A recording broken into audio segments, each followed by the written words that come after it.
नमस्कार मित्रांनो, स्वागत आहे तुमचं जॉब गुरु या आपल्या यूट्यूब चॅनलवर.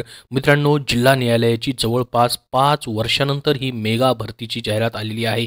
तुम्हाला मित्रांनो आज शेवटची संधी असणार आहे. अर्ज भरण्यासाठी फक्त मित्रांनो काही तास शिल्लक राहिलेले आहेत. आज याची शेवटची तारीख असणार आहे 18 डिसेंबर 2023.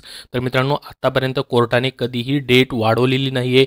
त्याच्यामुळे तुम्ही जर अर्ज भरलेला नसेल तर मित्रांनो नक्की भरा.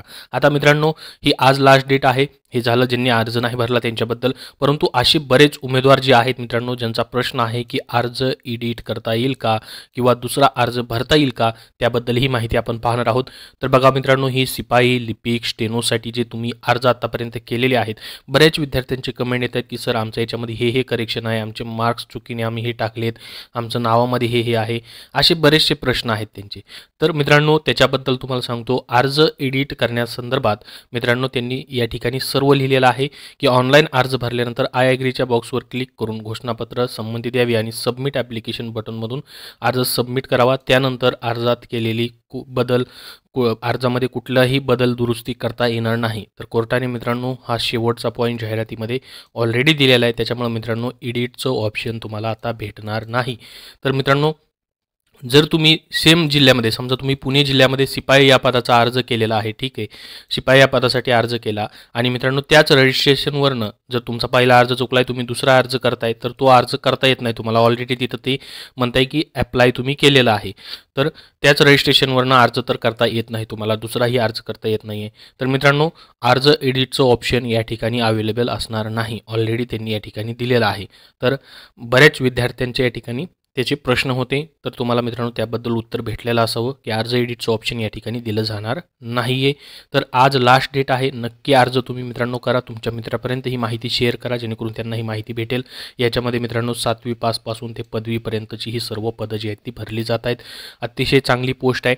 आणि मित्रांनो याचं सिलेक्शन प्रोसेस जे असणार आहे थोडं हार्ड आहे मित्रांनो, कारण की लेखी परीक्षा आहे, त्यानंतर फिजिकल म्हणजे क्लिनिंग टेस्ट आहे, क्रियाशीलता चाचणी आहे आणि त्याच्यानंतर मित्रांनो इंटरव्ह्यू देखील असणार आहे. तर थोडीशी हार्ड आहे, परंतु मित्रांनो या ठिकाणी निगेटिव्ह मार्किंग वगैरे परीक्षेमध्ये नाही. तुम्हाला जास्तीत जास्त लेखी परीक्षेमध्ये मार्क्स घेतल्यात पुढं मित्रांनो तुमचं सिलेक्शन जे आहे तुम्ही पक्क या ठिकाणी करू शकता, कारण की 20 मार्काचं सिलेक्शन पुढं राहतं शिपाई पदासाठी.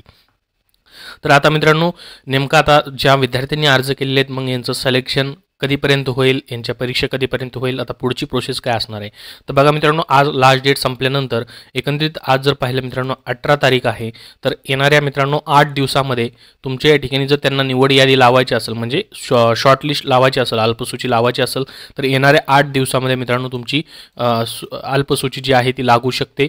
जर लावायची असेल तर आता सर्व अधिकार कोर्टाने राखून ठेवलेले आहेत. स्पष्टपणे मित्रांनो या ठिकाणी लावलीच जाईल असं स्पष्ट कुठंच लिहिलेलं नाही आहे. जर लागणार असेल तर मित्रांनो 8 दिवसाचा टाईम त्याला लागू शकतो.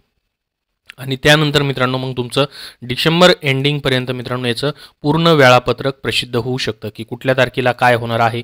अशा पद्धतीचं वेळापत्रक मित्रांनो प्रसिद्ध होऊ शकतं. मे बी मित्रांनो तुमची प्रोसेस सर्व जे असेल 1 जानेवारी एंडिंगपर्यंत तुमच्या परीक्षा कंडक्ट केल्या जाऊ शकतात, कारण की जानेवारीच्या 20 तारखेपर्यंत किंवा 25 तारखेपर्यंत जिल्हा परिषदच्या परीक्षा होतील मित्रांनो. बाकी डिपार्टमेंटचे जे आहेत राज्य उत्पादन शुल्क WRD असेल, ZP असेल, त्यांच्या परीक्षा होऊ शकतात. आणि त्याच्यानंतर मित्रांनो तुमची जे आहे जे पुरवठा निरीक्षक असेल, त्याचबरोबर ही कोर्टाची भरती असेल, हे जानेवारी एंडिंगपासून ते फेब्रुवारी मार्चपर्यंत मित्रांनो तुमचं सिलेक्शन प्रोसेस चालू शकतं.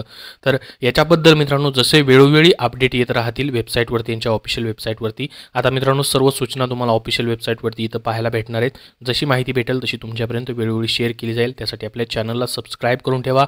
याबद्दल ऑलरेडी सर्व व्हिडिओ बनवलेले आहेत, त्याचे लिंक तुम्हाला डिस्क्रिप्शन बॉक्समध्ये आहेत. अजून काही प्रश्न असतील तर कमेंट बॉक्समध्ये कमेंट करून नक्की विचारा. हा व्हिडिओ नक्की लाईक करा. धन्यवाद. मित्रांनो सध्याची न्यायालय भरती असेल, पुरवठा निरीक्षक असेल किंवा ZP असेल, पुरवठा निरीक्षकचे, त्याचबरोबर आदिवासी विकास विभागाच्या अशा सर्व पदांसाठी तुम्हाला जर चालू घडामोडीचं पुस्तक हवं असेल, तेही मित्रांनो TCS आणि IBPS पॅटर्ननुसार तुमच्या सध्याच्या सर्व परीक्षा TCS किंवा IBPS कंपनी घेत आहे.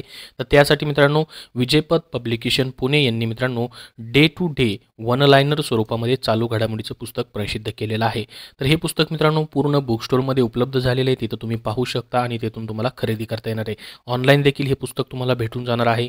मित्रांनो, या पुस्तकाचं खास वैशिष्ट्य म्हणजे याच्यामध्ये तारखेनुसार दररोजच्या दररोज घडामोडीवर वन लाईनर स्वरूपामध्ये प्रश्न देण्यात आलेले आहेत. डे टू डे मित्रांनो ज्या घडामोडी घडतात त्याचे प्रश्न तुम्हाला याच्यामध्ये आहेत, त्यामुळे एकही प्रश्न तुमचा सुटणार नाही, या पुस्तकाच्या बाहेर जाणार नाही अशी रचना करण्यात आलेली आहे. आणि मित्रांनो, TCS आणि IBPSने कशा पद्धतीने चालू घडामोडीचे प्रश्न विचारलेले आहेत त्याचाही या पुस्तकामध्ये समावेश केलेला आहे. 2023मध्ये ज्या परीक्षा झालेल्या आहेत त्यामधून चालू घडामोडीचाही याच्यामध्ये समावेश आहे मित्रांनो. तर चालू घडामोडीच्या अभ्यासासाठी एक दर्जेदार संदर्भ म्हणून तुम्ही हे विजयपथ पब्लिकेशन पुणे यांचं मित्रांनो day to day one liner स्वरूपामधलं TCS IBPS पॅटर्ननुसार चालू घडामोडीचं हे पुस्तक तुम्ही खरेदी करू शकता. याचं लेखन संकलन विकास शिंदाळकर सर, सचिन कुरुन सर यांनी केलेले, जे की कर सहाय्यक आहेत. धन्यवाद.